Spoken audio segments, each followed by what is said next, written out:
மாநகரம் படத்துல மொட்டையடிச்சுக்கிட்டு திமிரான கதாபாத்திரத்துல நடிச்சு நம்ம தமிழ் மக்கள் கிட்ட நல்ல பேரை வாங்கினவர் தான் நடிகர் சந்தீப் கிஷன். இவரு சினிமாவுக்கு புதுசு கிடையாது, ஆனா இப்பதான் ஹாலிவுட் இவரை திரும்பி பார்க்க ஆரம்பிச்சிருக்கு. இவரை பற்றி வியந்தும் பேசிட்டு இருக்காங்க.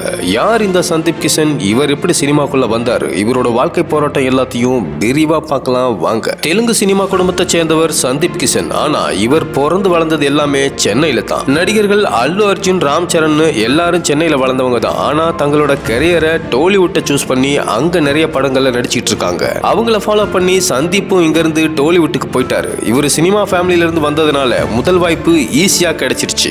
அதை தக்க வச்சுக்கவே ரொம்பவே கஷ்டப்பட்டு இருக்காரு. இப்பவும் இவர் டோலிவுட்ல வளர்ந்து வரும் ஒரு ஹீரோவா தான் இருக்காரு. சந்தீப் சினிமா துறைகள்ல வந்து 12 வருஷங்கள் ஆகிடுச்சு. ஆனா இத்தனை வருஷத்துல குறிப்பிட்ட அளவிலான படங்கள்ல மட்டும்தான் நடிச்சிருக்காரு. ஒவ்வொரு படத்திலையும் தன்னை சிறப்பா காட்டிக்கணும்னு நிறைய மெனக்கடுவாரா. இவருக்கு பிளஸ்னா அது அவரோட பிசிக் தான். தன்னோட தினசரி நாள்ல பாதி நேரம் ஜிம்ல தான் இருப்பாராம். 2010 பிரஸ்தனங்கிற தெலுங்கு படத்துல இவரு அறிமுகமாகிருக்காரு. அதே வருஷம் ஸ்னேகா கீதம்ங்கிற படத்துல ஹீரோவாவும் அறிமுகமாகிருக்காரு. இவரோட 3வது படமே பாலிவுட் தான்.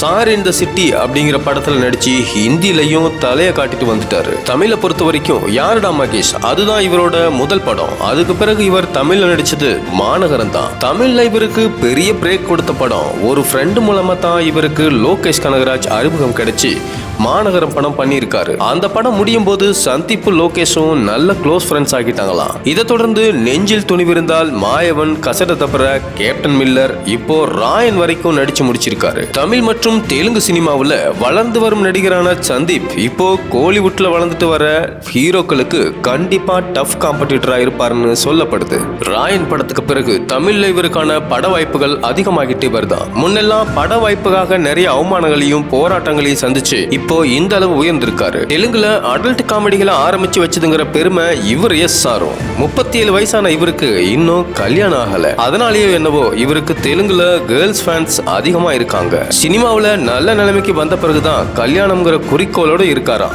அதே மாதிரி எந்த விஷயமா இருந்தாலும் ஸ்ட்ரைட் அண்ட் ஃபார்வர்டா பேசிடுவாராம். அது பல நேரங்கள்ல இவருக்கு நல்ல பேரையும் சில நேரங்கள்ல இவர் பேரை டேமேஜும் பண்ணிருக்கு. கதாபாத்திர தேர்வுல ரொம்ப தெளிவா இருந்து தேர்ந்தெடுக்கிறது தான் தனக்கு பலம்னு சொல்லியிருக்காரு சந்தீப். அதுபடி அடுத்த படத்துக்கான கதை ரொம்ப தீவிரமா கேட்டுட்டு வராராம். சினிமா இல்லாம இவர் ஒரு பிசினஸ் மேனாவும் அசத்திட்டு வராரு. பல இடங்கள்ல ரெஸ்டாரண்ட், சலூன், ஸ்பான்னு நிறைய கடைகளை ரன் பண்ணிட்டும் வராராம். இவர் நடிச்ச படத்திலேயே உங்களோட ஃபேவரட் எதுன்னு கமெண்ட்ல சொல்லுங்க.